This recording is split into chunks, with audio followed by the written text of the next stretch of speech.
لكن يبقى الحديث طويلا عن الهدف الملغى للكرخي.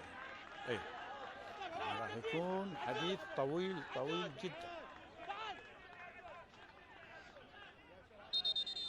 الفار اصبح مطلب ما بيها مثل.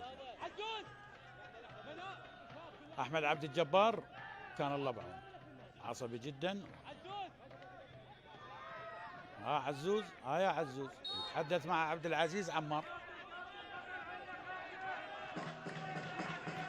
حرة مباشرة، كرة اللعب، مناف قطع للكرة، مناف يونس تقطع هذه المرة من بلال داخل منطقة الجزاء. ضاعت والخطأ. حرة مباشرة للكرخي.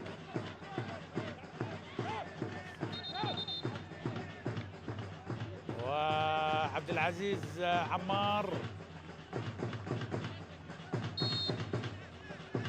في طريقنا إلى ركلات الترجيح. هنا هنا ربما عبد سليم حماد اعتقد يريد يغيروه العزوز. كرة اللعب عمر عبد الرحمن، تسديدة إلى ريباز عبد الله، حصل الكرة. الثواني الأخيرة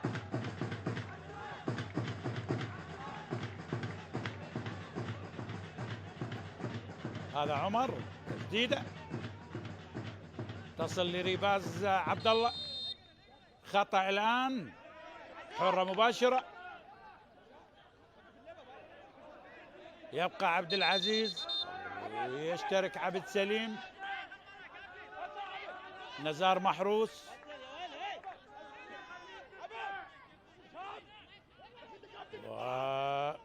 شنو زعل عزوز والله ما عبد العزيز.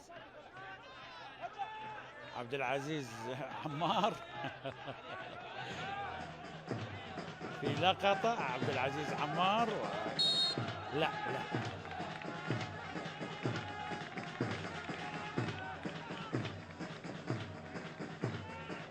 الامثال تضرب ولا تقاس. اعتقد حارس تشيلسي كيبا في وحده من المباريات ايضا رفض ان يعني يخرج، وبالتالي ركلات الترجيح ووفق كيبا. هل يوفق عبد العزيز عمار مع الكرخيين؟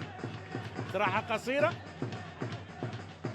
اذا التعادل بالواحد واحد. جعفر عبيس للكرخ ولأربيل كوسرة بايز إلى ركلات الترجيح.